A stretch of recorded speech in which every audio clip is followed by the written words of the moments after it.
I want to talk about how when I saw the fake trailer, I really wanted to see the real movie. And then I actually went to the premiere for the first film, and there was the setup for this one and the one after, and I felt the same way watching this one, where I'm just like, can the space one just come on right now? Robert has that effect on people. He's very smart about how he does it. I think Robert's, he's just brilliant. This movie came out of an idea that Robert had 20 years ago when we were doing Desperado. He said, hey, I've got a character for you. You don't even have to I've got act. a franchise for you. You don't even really have awesome. to act, Danny. It's like, this guy's just about the way you are. Come on. And so we started talking about Machete. Then when we did Spy Kids, we named the character Uncle Machete just to bring the name out. And everybody kind of loved that character, and that's where I met Alexa and Daryl. And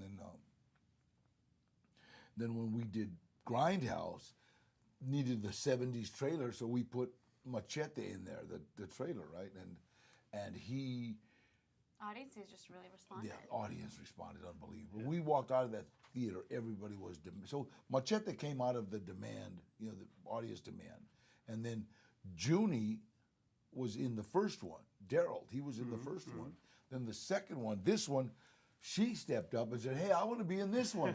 Well, I can remember Robert saying, Alexa, this is an adult movie. And this is, wait a minute. She like, she had to have kind of fight to get into Oh this. yeah, it was a battle, but it's good. That means you have a lot of people looking out for you. Yeah, which is you're like, important. I'm not 11 anymore. Yeah, exactly. Yeah, literally, I'm But not it's 11. okay.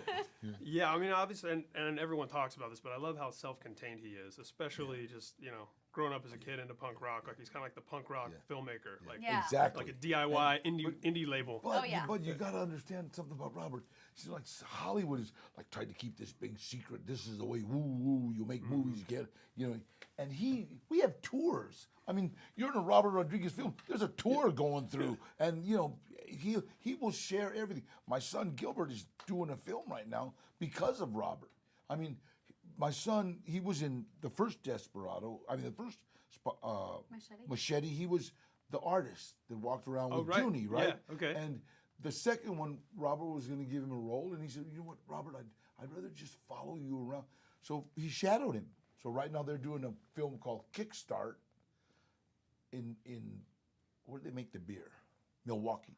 I'm like, where did they make Yeah, it here? yeah, I don't Milwaukee. know. Laverne and Shirley. With Frankie Latina, they're doing a film called Snapshot, and they raised their money on Kickstart. So No it's way. like cool, but that's thanks to Robert because he shares. Editing, scoring. So Yeah, and bringing the family together. Exactly. Oh yeah, all the time. absolutely. All of Robert's sets are incredibly comfortable and they bring everybody together. I mean, if you look at the cast that he has, what other film supposed to be has drinking. what other film has a cast like we have? And that's because Robert makes his sets very comfortable. He tailors every character to the person that he casts for that role. So I don't know. There's just a lot of freedom on his set that you don't get anywhere else. So everybody wants to go do a Rodriguez film. Yeah, everybody. Well, they're wrapping me up, but I want to ask real quick. Thank you. Yes. How many more? How many more would you do? Wow, you keep As long asking as for Robert them. does them. We're going to keep doing them, you know what I mean? Thank you.